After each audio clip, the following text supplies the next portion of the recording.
Hello everyone, welcome to BMS Sutra. आज हम पढ़ने वाले हैं द्रव्य विज्ञान चैप्टर, जो कि पदार्थ विज्ञान का चैप्टर है और एग्जाम के पॉइंट ऑफ व्यू से काफी ज्यादा इंपॉर्टेंट है। यूनिवर्सिटी पे इस पे क्वेश्चन आता ही आता है। क्योंकि देखो, द्रव्य जो है इससे हमारा पेपर में लॉन्ग क्वेश्चन भी आता है, एमसीक्यू भी आता है, शॉर्ट आंसर भी आता है और हमारा लॉन्ग क्वेश्चन भी आता है।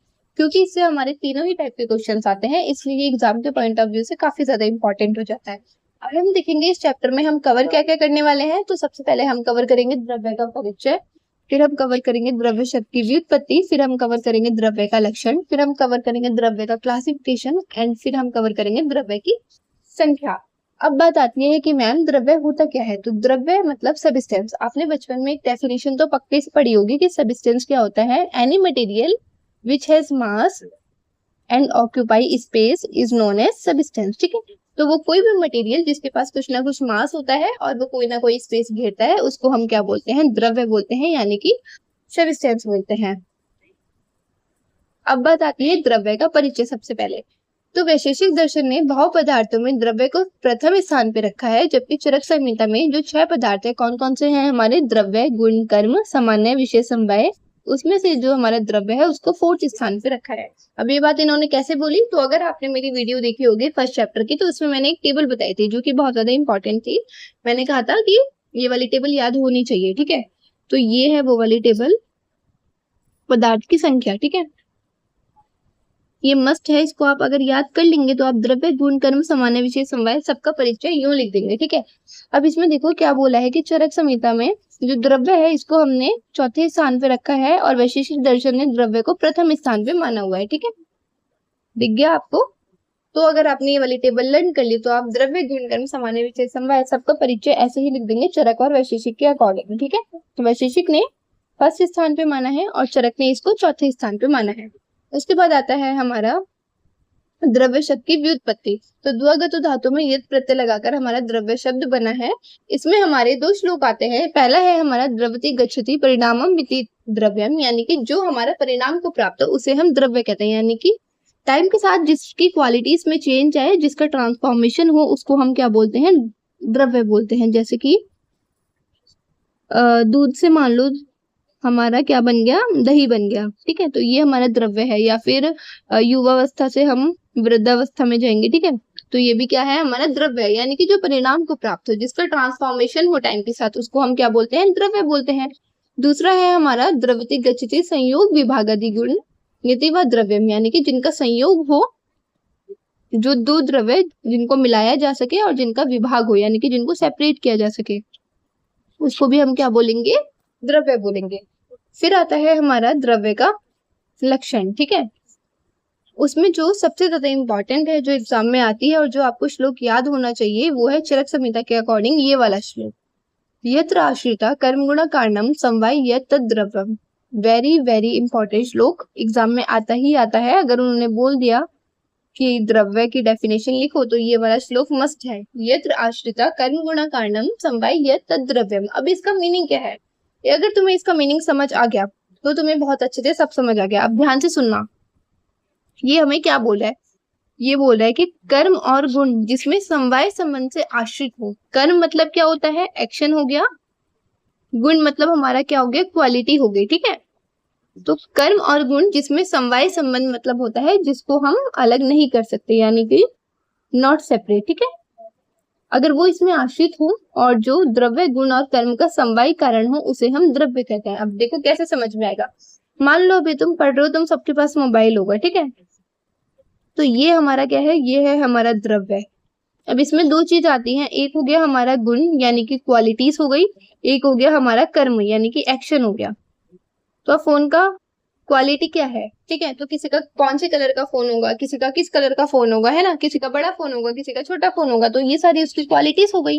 और कर्म यानी एक्शन, आप क्या करते हो, उससे कॉल करते हो, वीडियो कॉल करते हो, टेक्स्ट कर लिया आपने, इंस्टाग्राम चला लिया, तो ये सारे हमारे क्या है, एक्शन। तो मुझे खुद ही बताओ कि क्या गुण और जो कर्म है वो क्या एकदम से अलग बिल्कुल ही अकेले एग्जिस्ट कर सकते हैं, नहीं कर सकते ना। अगर तुम गुण और कर्म देखोगे तो किसी ना किसी द्रव्य का ही तो देखोगे। ऐसे तो नहीं है कि तुम बिना किसी द्रव्य के ऐसे ही किसी को डिस्क्राइब कर दोगे कि ये गुण है, ये कर्म है। किसी ना किसी बेसिस पे तो करोगे ना, किसी ना किसी सब्सटेंस का तो होगा। तो यही बोल रहा है कि जो कर्म है और जो गुण है वो समवाय संबंध से, यानी कि इसको हम कर्म और गुण को हम अलग नहीं कर सकते। किससे अलग नहीं कर सकते? द्रव्य से अलग नहीं कर सकते, क्योंकि ये हमारे द्रव्य में ही आश्रित होते हैं। अगर द्रव्य है तभी गुण और कर्म का अस्तित्व है, अगर हमारा द्रव्य ही नहीं है तो आप खुद ही बताओ कि आप किसकी गुण और क्वालिटी एक्सप्लेन करोगे, है ना। तो इस श्लोक में यही बोल रहा है कि यत्र आश्रिता कर्म गुणा कारणम समवाय यत्र द्रव्यम, यानी कि जो कर्म और गुण है वो समवाय संबंध से हमारे द्रव्य में ही आश्रित है, ठीक है। इसको हम क्या बोलते हैं? द्रव्य बोलते हैं। उसके बाद सुश्रुत संहिता के अकॉर्डिंग हमारा सेम ही है हमारा, कि जिसमें क्रिया क्या होता है? हमारा कर्म हो गया, यानी कि जिसमें एक्शन, और जो गुण रहते हैं, और जो समवाय कारण हो, यानी कि जिसको हम अलग नहीं कर सकते, उसको हम क्या बोलते हैं? द्रव्य बोलते हैं। तो वो वाला श्लोक आपको याद होना चाहिए। फिर आता है हमारा क्लासिफिकेशन ऑफ द्रव्य। एक होता है हमारा कारण द्रव्य, एक होता है हमारा कार्य द्रव्य। तो जो कारण द्रव्य है उससे ही हमारा जो कार्य द्रव्य है उसकी उत्पत्ति होती है, ठीक है। अब देखो कारण द्रव्य में क्या बोला है इन्होंने, वे द्रव्य जिनसे कार्य द्रव्य की उत्पत्ति होती है उन्हें हम कारण द्रव्य बोलते हैं। कारण द्रव्य नित्य होता है। नित्य मतलब क्या होता है? यानी कि ये परमानेंट है, इसको हम नष्ट नहीं कर सकते, ठीक है। कारण से कार्य की उत्पत्ति हो रही है। अब मुझे ये बताओ एक बार सोच के कि कार्य जो है वो यार मेरा कारण से बन रहा है ना। यानी कि अगर मेरा कारण नहीं है तो कार्य तो बन ही नहीं सकता। सही बात है या नहीं है? तो कारण से ही मेरा कार्य की उत्पत्ति होगी। यानी कि एक तरीके से मैं ये कह सकती हूँ कि जो कार्य है वो मेरा डिपेंड है कारण के ऊपर, है ना। कारण से ही कार्य की उत्पत्ति होगी। तो कारण मेरा नित्य है, यानी कि परमानेंट है, इसको नष्ट नहीं किया जा सकता। लेकिन जो मेरा कार्य है इसको किया जा सकता है, ये मेरा टेम्पररी है और इसको मैं नष्ट कर सकता हूँ। क्यों? क्योंकि कारण से ही इसकी उत्पत्ति हो रही है। अगर कारण नहीं होगा तो कार्य की उत्पत्ति भी नहीं होगी, है ना। तो ये यहाँ पे दे रखा है कि जो कार्य है वो हमारा अनित्य होता है। आई होप ये वाला पॉइंट क्लियर हो गया होगा कि कारण द्रव्य मेरा नित्य क्यों है और मेरा कार्य द्रव्य अनित्य क्यों है। क्योंकि कार्य द्रव्य नष्ट किया जा सकता है किसी क्षण पे, लेकिन कारण द्रव्य नहीं किया जा सकता, क्योंकि कारण द्रव्य से ही हमारी कार्य द्रव्य की उत्पत्ति होती है, ठीक है। उसके बाद हमारा आता है कि कारण द्रव्य जो है ये 9 होते हैं, पृथ्वी, जल, अग्नि और वायु के परमाणु। अब तुम खुद ही बताओ कि एटम्स को कभी हम नष्ट कर सकते हैं? वो तो परमानेंट है ना, कोई भी वस्तु हमारी एटम से ही बनी होती है। तो एटम्स मिलकर ही आगे हमारे महाभूत बना रहे हैं ना। तो अगर एटम्स नहीं हुए तो फिर ये भी नहीं हुआ। तो कारण से ही हमारा कार्य की उत्पत्ति हो रही है, ठीक है। आकाश, काल, दिक् और आत्मा और मन, तो ये हमारे 9 हमारे कारण द्रव्य होते हैं। कौन कौन से होते हैं? पृथ्वी, जल, अग्नि और वायु के परमाणु, प्लस में आकाश, काल, दिक्, आत्मा और मन, ठीक है। उसके बाद आता है हमारा कार्य द्रव्य। कार्य द्रव्य क्या होता है? कारण द्रव्य से उत्पन्न होने वाले जो द्रव्य हैं उनको हम क्या बोलते हैं? कार्य द्रव्य कहते हैं। जो कार्य द्रव्य है वो हमारे अनित्य होते हैं, जैसे कि पृथ्वी, जल, अग्नि और वायु के महाभूत हो गए, और क्या हो गया? घट हो गया, पट हो गया आदि, ये हमारे क्या है? कार्य द्रव्य है। अब उसके बाद इन्होंने फर्दर कार्य द्रव्य को वर्गीकरण क्या है, क्लासिफाई किया है चेतन और अचेतन द्रव्य में। चेतन द्रव्य जिनमें चेतना हो यानी कि कॉन्शियसनेस हो, और अचेतन जिसमें नहीं हो। उसके बाद आपकी ये वाली टेबल आती है, very very very important. Exam में अगर कारण और कार्य द्रव्य आएगा तो आपको ये टेबल पूरी बना के आनी पड़ेगी। द्रव्य 2 टाइप्स में इसको मतलब वर्गीकरण किया हुआ है। एक कारण द्रव्य जो कि नित्य है, परमानेंट है, जिसको नष्ट नहीं किया जा सकता। एक हमारा कार्य द्रव्य है जो कि अनित्य है। फर्दर इन्होंने कारण द्रव्य को बांटा है पृथ्वी, जल, अग्नि, वायु के परमाणु, प्लस में आकाश, काल, दिक्, आत्मा और मन। और कारण द्रव्य में पृथ्वी, जल, अग्नि और वायु के महाभूत हो गए। इसको इन्होंने फर्दर डिवाइड करा है चेतना और अचेतन द्रव्य, ठीक है। चेतन द्रव्य में फिर 2 आते हैं, एक होगा हमारा अंतःचेतन द्रव्य, एक होगा बाह्य आभ्यंतर। इसको हम फर्दर अभी डिटेल में पढ़ने वाले हैं। अंतःचेतन में हमारा वनस्पति, वानस्पत्य, औषध और विद्युत आ जाता है। बाह्य आभ्यंतर में हमारा जरायुज, यानी कि जिसकी उत्पत्ति हमारी किससे होती है? प्लेसेंटा से होती है। फिर हमारा अंडज आ गया, स्वेदज आ गया, फिर हमारा उद्भिज आ गया, ठीक है।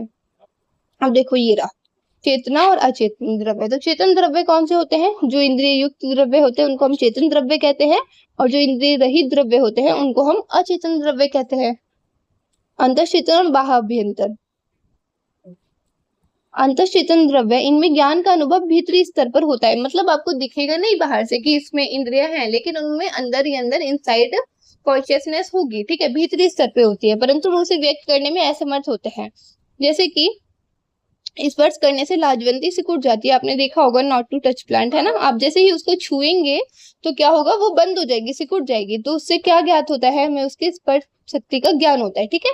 और उसमें हमें दिख तो रही नहीं है कि भाई इसकी आंखें हैं, है ना, या फिर इसको बिल्कुल सेंसेशन फील हो रही है, बट जैसे ही हम उसको हाथ लगाएंगे फिर हमें दिखेगा कि वो उस पर कुछ ना कुछ एक्टिविटी, कुछ ना कुछ रिएक्ट कर रहा है। या फिर सूर्य की गति से जो सनफ्लावर है वो घूमता है, जहां पे सूर्य की किरणें होती है वही सनफ्लावर अपनी मुंडी घुमा लेता है, ठीक है। तो अब सनफ्लावर की आंखें तो है नहीं, बट फिर भी उसके दर्शन शक्ति का ज्ञान होता है, तो इसमें कॉन्शियसनेस होती है, लेकिन भीतरी स्तर पे होती है ना, इनसाइड होती है। वो हमारा हो गया अंतःचेतन, ठीक है। उसके बाद आता है, इनको भी हमने 4 भागों में डिवाइड किया है। सबसे पहले आएगा हमारा वनस्पति। इसमें पुष्प अपनी कर्णिकाओं से ढक जाते हैं, अतः वे दिखाई नहीं देते, जैसे वट हो गया या गूलर हो गया। फिर होता है हमारा वानस्पत्य। इसमें पुष्प और फल दोनों ही दिखाई देते हैं, जैसे आम और अमरूद हो गया। फिर होता है हमारा औषधि। ये फल के पकने पर नष्ट हो जाता है, जैसे गेहूं हो गया और जौ हो गया। फिर आता है हमारा विरुद्ध। इसमें लता या गुल्म होते हैं, इसका उदाहरण है हमारा गुडूची। उसके बाद आता है हमारा बाह्य अभ्यंतर चेतन द्रव्य। इसमें चेतना बाह्य और अभ्यंतर दोनों रूप में दिखाई देती है, जैसे कि जरायुज हो गया, है ना। क्या बताया था मैंने, जिनका प्लेसेंटा से उत्पत्ति होती है, प्लेसेंटा से जन्म लेने वालों को हम बोलते हैं जरायुज। इसमें उदाहरण है मनुष्य। फिर होता है हमारा अंडज। अंडों से उत्पन्न होने वालों को हम बोलते हैं अंडज, जैसे कि सांप हो गया, पक्षी वगैरह हो गए। फिर आता है हमारा स्वेदज। स्वेद से उत्पन्न होने वालों को हम स्वेदज बोलते हैं, जैसे कि कृमि या कीट हो गया। फिर आएगा हमारा उद्भिज। पृथ्वी के भीतर से उत्पन्न होने वालों को हम उद्भिज बोलते हैं, इसका उदाहरण है हमारा इंद्रगोप, ठीक है। अब फर्दर इन्होंने जो अचेतन है इसको इन्होंने डिवाइड किया हुआ है किसमें, खनिज और कृत्रिम। और फिर खनिज को फर्दर इन्होंने 2 में डिवाइड करा है, एक हो गया धातु यानी मेटल, एक हो गया हमारा अधातु यानी कि नॉन मेटल। तो खनिज वो होता है पृथ्वी को खोदकर प्राप्त होने वाले द्रव्य को हम खनिज बोलते हैं, जैसे कि लोहा हो गया, तांबा हो गया। कृत्रिम होता है जो मनुष्य द्वारा बनाए गए द्रव्य हैं, उनको हम कृत्रिम बोलते हैं, जैसे कि प्लास्टिक हो गया। फिर हमारा आ जाता है धातु और अधातु यानी कि मेटल्स एंड नॉन मेटल्स। अब तुम्हारे लेवल पर इतना काफी है, तुमसे क्वेश्चन वही पूछेगा, द्रव्य की डेफिनेशन पूछ ली, यत्र आश्रिता वाला श्लोक जो मैंने बताया, उसके बाद उसका तुमसे क्लासिफिकेशन वगैरह पूछ लेगा। अब ये जो है आयुर्वेद ग्रंथों में वर्णित द्रव्य के अन्य भेद, ये आप जो सेकंड प्रॉफ में ना द्रव्य गुण नाम का एक सब्जेक्ट होगा, उसमें आप फर्दर डिटेल में पढ़ोगे, उसमें एग्जाम में आता भी है द्रव्य में से, ठीक है। अभी थोड़ा सा ओवरव्यू ले लो क्योंकि इसमें मेंशन है इसलिए, बाकी इसको ज्यादा डिटेल में जाने की जरूरत नहीं है, ठीक है। सबसे पहले हमारा आता है योनि भेद से द्रव्य के टाइप्स। तो पहला है हमारा जांगम द्रव्य, यानी कि जांगम प्राणियों से प्राप्त होने वाला द्रव्य है, तो इसको हम बोलेंगे एनिमल्स का ओरिजिन, है ना, उनसे प्राप्त होता है ये। फिर आता है हमारा औद्भिद द्रव्य, जो द्रव्य पृथ्वी से बाहर निकलता है, यानी कि वनस्पतिक द्रव्यों को हम बोलते हैं, तो ये हमारा क्या है, प्लांट्स ओरिजिन है,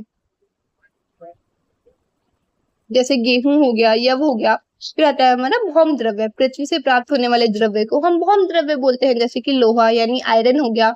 पारद हम किसको बोलते हैं, मर्क्यूरी को बोलते हैं, ठीक है। गंधक हम किसको बोलते हैं, सल्फर को बोलते हैं।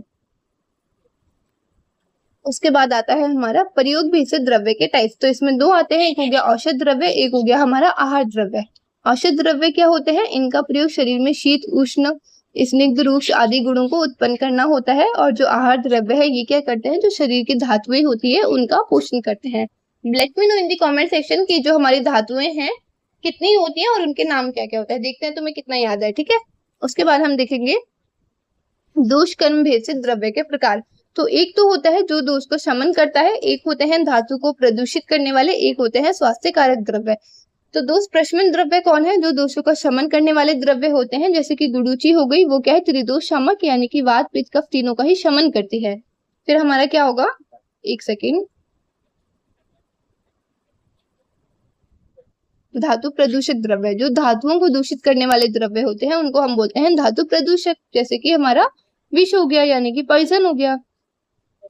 फिर हमारा आता है स्वास्थ्य कारक द्रव्य, जो शरीर के स्वास्थ्य अवस्था में बनाए रखने के लिए जिन द्रव्यों का उपयोग होता है उन्हें हम बोलते हैं स्वास्थ्य कारक द्रव्य, यानी कि जो शरीर को पोषण देते हैं, जो हमारा स्वास्थ्य बना के रखते हैं। इसमें हमारा गेहूं आ गया यानी कि व्हीट आ गया, और हमारा शाली यानी कि राइस आ गया, ठीक है। उसके बाद आता है हमारा रस भेद से द्रव्यों के प्रकार। सबसे पहले तो आपको पता है कि हमारे 6 टाइप्स के रस होते हैं, मधुर, अम्ल, लवण, कटु, तिक्त, कषाय, है ना। जो सबसे ज्यादा एक्सेप्टेड है वो हमारे 6 टाइप्स के होते हैं। तो इसमें मधुर स्कंद यानी कि पूरा इनका वो ग्रुप बता दो जिनमें क्या है, हमारे मधुर द्रव्य पाए जाते हैं। तो ये रहा मधुर स्कंद के द्रव्य हमारे जीवक, ऋषभक, मेधा, महामेधा हो गए। अम्ल स्कंद में हमारा आम्र आ गया, दाढ़ी में यानी अनार आ गया, मातुलुंग यानी कि लेमन आ जाएगा, आंवला आ जाएगा। लवण में हमारा संधव लवण आ गया, बिड लवण आ गया, समुद्र लवण हो गया। कटु स्कंद में हमारा पिपली हो गया, यानी कि लॉन्ग पेपर हो गया। मरीच यानी कि ब्लैक पेपर हो गया, अदरक यानी कि जिंजर हो गया। तिक्त स्कंद में हमारा क्या आ जाएगा, नींब आ जाएगा, करेला आ जाएगा, हरिद्रा, दारू हरिद्रा, हल्दी आ जाएगी हमारी। कसाई स्कंद में हमारा लोद्र आ जाएगा, मोचरस और धात के पुष्प आ जाएगा। ठीक है, उसके बाद आहार द्रव्य से द्रव्य के टाइप्स। जैसा कि मैंने बताया कि आपको ये डिटेल में आप आगे पढ़ोगे सेकंड प्रॉफ में, तो चरक ने आहार द्रव्य को 12 वर्गों में डिवाइड किया है। अभी सिर्फ आप ऐसे नाम देख लो, ये भी आपसे एग्जाम्स में पूछेंगे नहीं मोस्ट प्रोबेबली। तो इसमें हमारा आता है सूख धान्य, जिसमें हम सारे सीरियल्स पढ़ते हैं। उसके बाद हमारा आएगा समी धान्य, जिसमें हम सारे दालें वगैरह पढ़ते हैं, पल्सेस। फिर हमारा मांस आएगा, मीट। शाक मतलब की वेजिटेबल्स, फल यानी कि फ्रूट, हरित यानी कि ग्रीन वेजिटेबल्स, मद यानी कि अल्कोहल, जल यानी कि वाटरी चीजें आएंगी। गौरस मतलब होता है मिल्क या फिर मिल्क से बने हुए प्रोडक्ट। इक्सु मतलब हमारा होता है सुगर केन या फिर सुगर केन से बने हुए प्रोडक्ट्स। फिर हमारा कृतान वर्ग आता है, यानी कि कुक्ड फूड, जैसे खिचड़ी वगैरह हो गई कि हमने कुछ अमाउंट में पानी डाला और कुछ अमाउंट में हमने उसमें चावल डाला। ये आप आगे जाके पढ़ेंगे, इसमें रेशो में डिफरेंस आता है। पेया हो गया, विलेपी हो गया, मंड हो गया। तो इनमें क्या डिफरेंस है, इनमें जो चावल और पानी है उनका जो रेशो होता है उनमें डिफरेंस आता है। ठीक है, फिर हो गया हमारा आहार उपयोगी, यानी कि फूड एडिटिव्स, जैसे कि नमक हो गया या फिर तेल हो गया। तो ये चरक के अकॉर्डिंग आहार द्रव्य को इन्होंने 12 वर्गों में विभाजित किया हुआ है। ठीक है, उसके बाद हमारा यहाँ पर श्रुति संहिता के अकॉर्डिंग अन्य द्रव्य वर्ग इतना इंपॉर्टेंट नहीं है अभी तुम्हारे लेवल पे, बस ऊपर ऊपर से जो मैंने अभी बताया है वही मेन है। ठीक है, फिर आता है हमारा द्रव्य की संख्या। तो जो वैशेषिक दर्शन है इन्होंने भी हमें क्या बताया है, पृथ्वी, जल, अग्नि, वायु, आकाश, काल, दिक्, आत्मा और मन, ये द्रव्य हैं। इन्होंने भी वही बताया कि 9 हमारे कारण द्रव्य हैं। ठीक है, और सेम ही हमें चरक ने बताया है। क्या बताया इन्होंने, आकाश आदि यानी कि 5 महाभूत हो गए, आत्मा, मन, काल और दिशा, इनको हमने कारण द्रव्य कहा है। तो इन्होंने भी सेम ही बताए हैं कि 9 टाइप्स के हमारे कारण द्रव्य होते हैं। नेक्स्ट चैप्टर आपका पंचमहाभूत है, यहाँ पर ये चैप्टर आपका खत्म होता है। आई होप कि आपको सारी चीजें अच्छे से समझ में आ गई हो। कोई भी डाउट अगर आपका रहता है तो लेट मी नो इन दी कमेंट सेक्शन।